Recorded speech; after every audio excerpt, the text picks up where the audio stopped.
बिल्डरांनी रेराकडे फक्त अर्ज केला म्हणजे त्यांचं प्रोजेक्ट 100% सुरक्षित झाला असं समजण्याची चूक तुम्ही सुद्धा करताय का?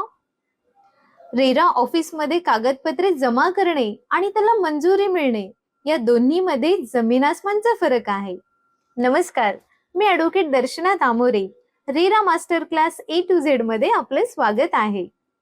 बिल्डरांनी रेरा नोंदणीसाठी अर्ज केल्यानंतर महारेरा ऑथॉरिटी नक्की काय चेक करते किंवा कोणत्या त्रुटींमुळे एखाद्या प्रोजेक्टचं रजिस्ट्रेशन रिजेक्ट होऊ शकतं, यासाठी आज आपण सोप्या भाषेत विश्लेषण करणार आहेत. ते म्हणजे सेक्शन 5 चे, जो खऱ्या अर्थाने होम बायर्सच्या सुरक्षेसाठी बनवलेला एक मजबूत कायदेशीर फिल्टर आहे. बिल्डरांनी अर्ज केल्यानंतर रेरा प्राधिकरणाकडे निर्णय घेण्यासाठी 30 दिवसांचा कालावधी असतो. या 30 दिवसांमध्ये 3 अत्यंत महत्त्वाच्या गोष्टी घडू शकतात, ज्या प्रत्येक घर खरेदीदाराला माहिती असणे गरजेचे आहे. पहिली गोष्ट, ग्रीन सिग्नल मंजुरी मिळणे म्हणजेच ग्रँट ऑफ ॲप्लिकेशन. जर बिल्डरने दिलेली सर्व कागदपत्रे, जमिनीची मालकी म्हणजेच टायटल क्लिअरन्स आणि सँक्शन प्लान्स कायद्यानुसार 100% अचूक असतील तर रेरा त्याला मंजुरी म्हणजेच ग्रँट देते. या मंजुरी सोबतच बिल्डरला 2 महत्त्वाच्या गोष्टी मिळतात. एक म्हणजे युनिक रेरा रजिस्ट्रेशन नंबर आणि दुसरं महारेरा पोर्टलचा लॉग इन ID आणि पासवर्ड. इथे सर्वात महत्त्वाचा नियम समजून घ्या. जोपर्यंत हा अधिकृत नोंदणी क्रमांक मिळत नाही तोपर्यंत बिल्डर प्रकल्पाची कोणतीही जाहिरात करू शकत नाही आणि ग्राहकांकडून बुकिंगची रक्कम स्वीकारू शकत नाही. असे करणे हा कायद्याचा थेट भंग मानला जातो. दुसरी गोष्ट, रेड सिग्नल अर्ज रद्द होणे म्हणजेच rejection of application. MahaRERA authority कोणताही अर्ज पडताळणीशिवाय मंजूर करत नाही.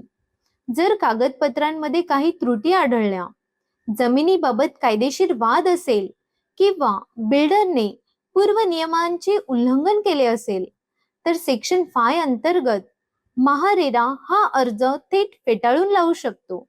अर्थात अर्ज नाकारण्यापूर्वी बिल्डरला आपली बाजू मांडण्यासाठी कायदेशीर संधी म्हणजेच ऑपॉर्च्युनिटी ऑफ बीइंग हिअर्ड दिली जाते.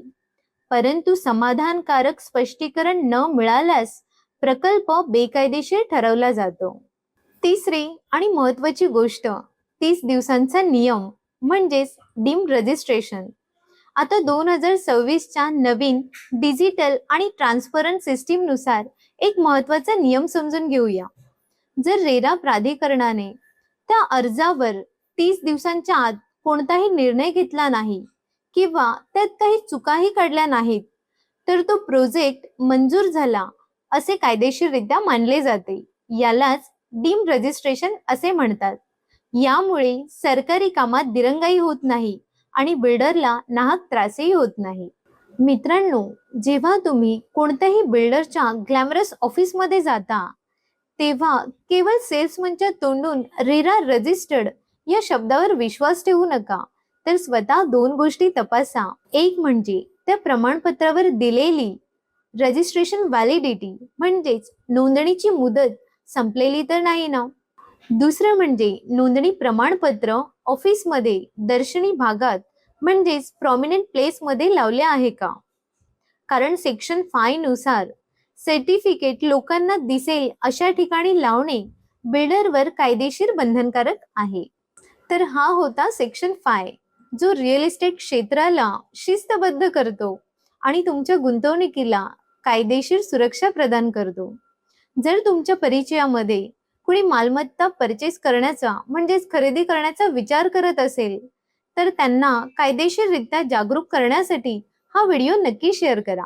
पुढील भागात आपण एक अत्यंत संवेदनशील विषयावर चर्चा करणार आहोत.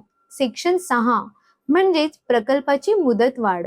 बिल्डरला ताबा म्हणजेच पोझिशन देण्यासाठी मुदतवाढ कधी आणि कोणत्या अटींवर मिळते हे जाणून घेण्यासाठी आमच्या चॅनलला आता सबस्क्राईब करा. भेटूया पुढच्या व्हिडिओमध्ये. तोपर्यंत सतर्क राहा आणि सुरक्षित खरेदी करा. धन्यवाद.